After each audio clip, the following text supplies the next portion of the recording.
S'il l'avait signalé, ça aurait été le début de la Troisième Guerre mondiale. Y a-t-il des événements historiques qui vous font croire que le voyage dans le temps existe?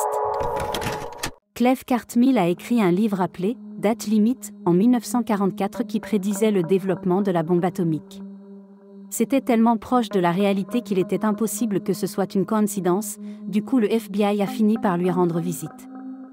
Il a expliqué que la théorie atomique faisait partie des connaissances basiques auxquelles le public avait accès et qu'il avait juste deviné le reste. Ils sont partis au bout d'un moment mais juste avant qu'ils sortent, il leur a dit qu'il savait que le gouvernement était en train de construire une bombe au Nouveau-Mexique. Choqués, ils lui ont demandé comment il savait ça. Il a expliqué que tous les meilleurs scientifiques dans le domaine avaient changé leur adresse au Nouveau-Mexique. Morgan Robertson a écrit un livre appelé « Le naufrage du Titan » qui parlait d'un bateau qui avait fait naufrage après avoir percuté un iceberg dans la même eau où Titanic s'est écoulé. Le livre a été écrit plus de 15 ans avant que le Titanic soit construit. Dans le livre, Robertson décrit avec Titan, presque exactement ce qui s'est passé avec le Titanic. Il partait de New York vers l'Angleterre, tout le monde pensait que c'était impossible qu'il coule à cause de ses compartiments étanches. Il avait un excès de vitesse de 22 nœuds avant de percuter l'iceberg. Et il n'avait pas assez de bateaux de sauvetage pour tous les 3000 passagers. Il pesait 45 000 tonnes et avait presque 300 mètres de longueur. La majorité des passagers sont morts. Je ne crois pas que le voyage dans le temps soit possible, mais si je devais choisir une personne dans l'histoire qui pourrait être un voyageur temporel, je pense que je choisirais cet écrivain. Andrew Carlson. Il a acheté et parié sur plusieurs actions à haut risque et est sorti gagnant sur chacune d'entre elles. Il est devenu millionnaire dans un très court espace de temps. La Commission de sécurité et échange américaine a été alertée et a essayé de l'arrêter.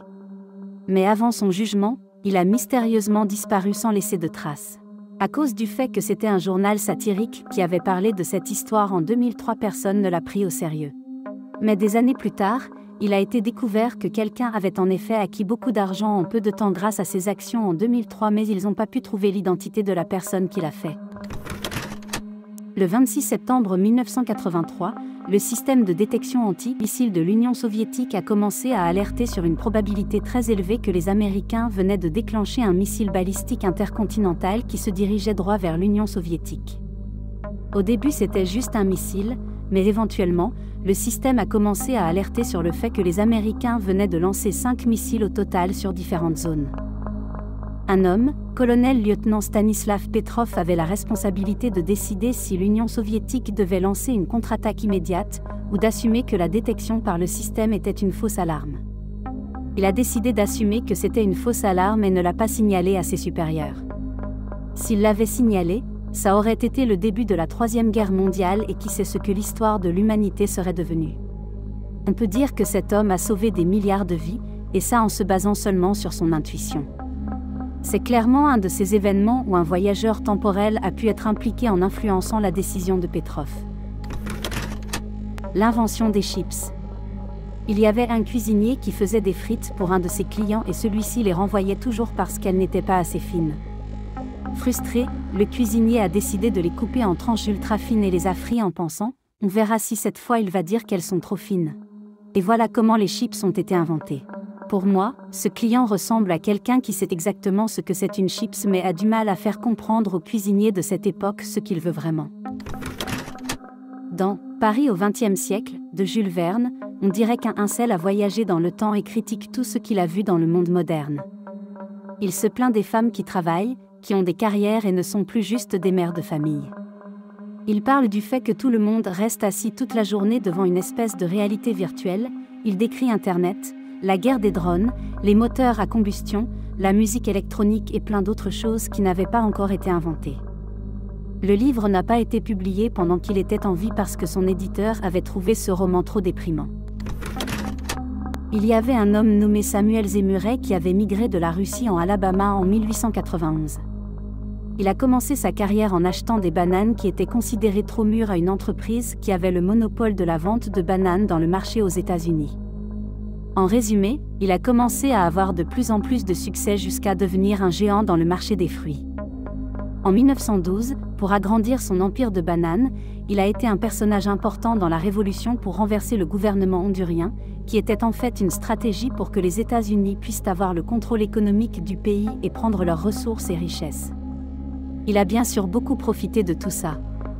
40 ans plus tard, il a refait le même coup, quand les États-Unis se sont attaqués au Guatemala. En gros, un gamin russe sorti de nulle part, prend le marché des fruits américains et devient un géant de l'industrie et profite des révolutions dans les autres pays pour devenir le roi des bananes.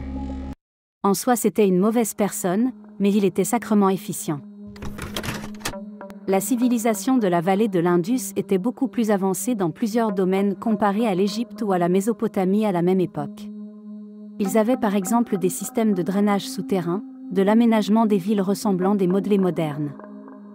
Ils avaient des travaux publics et des aides sociales, la standardisation du poids, des mesures, des constructions sur une aire plus vaste que celle de l'Égypte et Mésopotamie combinées.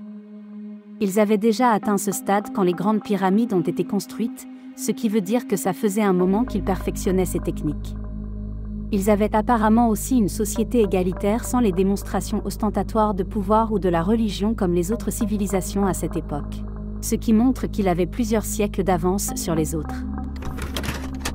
L'histoire du gars qui a vécu un raid aérien 11 ans avant que ça n'arrive vraiment. Le journaliste Bernard Hutton et le photographe Joachim Brandt ont été envoyés par leur chef faire un article sur le chantier naval d'Hambourg en 1932. C'était un jour banal jusqu'à ce que des bombes aient commencé à pleuvoir sur le port. Hutton et Brandt ont réalisé qu'il était pris au milieu d'une attaque aérienne et qu'il fallait qu'ils sortent de là, mais pas avant d'avoir pris quelques photos. Quand ils sont revenus au centre de la ville, personne n'a cru à leur histoire. Ils ont développé les photos afin de prouver à tout le monde qu'ils n'étaient pas fous. Mais ils ont prouvé le contraire parce que sur les photos il n'y avait rien de ce qu'il avait décrit.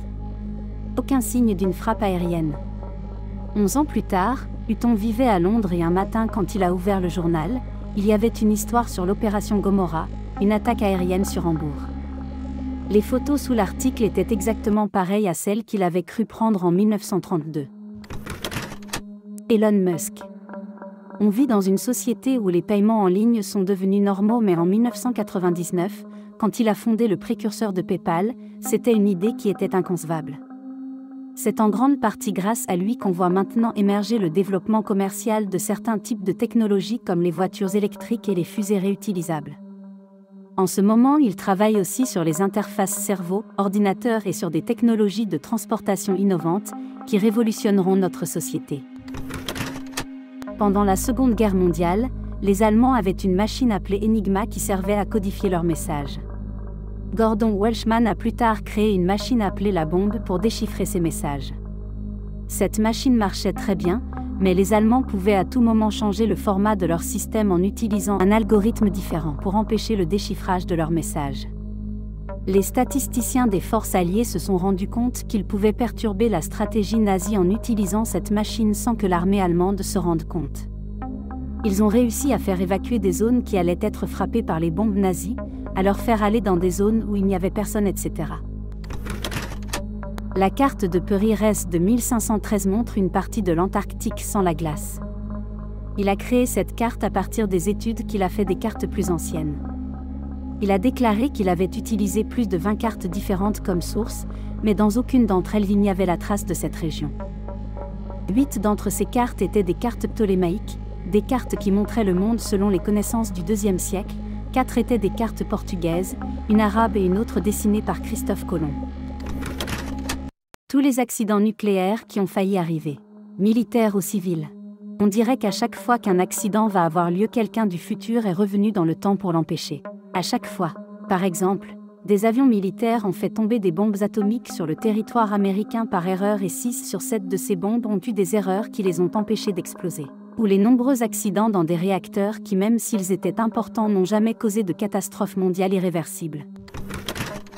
Srinivasa Ramanujan était un mathématicien indien qui, sans avoir eu d'études ni quelqu'un pour lui apprendre les maths, travaillait sur des problèmes mathématiques de niveau très avancé. Il travaillait toujours seul chez lui et a fini par mourir à l'âge de 32 ans en 1920. Les travaux qu'il a produits étaient si avancés que certains de ses résultats sont encore analysés et prouvés corrects aujourd'hui. Si je me souviens bien, il disait que ce n'était pas lui qui faisait les calculs mais que c'était les dieux hindus qui venaient le voir pendant son sommeil et lui disaient quoi faire. Merci d'être resté jusqu'à la fin, n'hésitez pas à vous abonner et à aimer la vidéo et partager vos propres histoires et opinions en commentaire.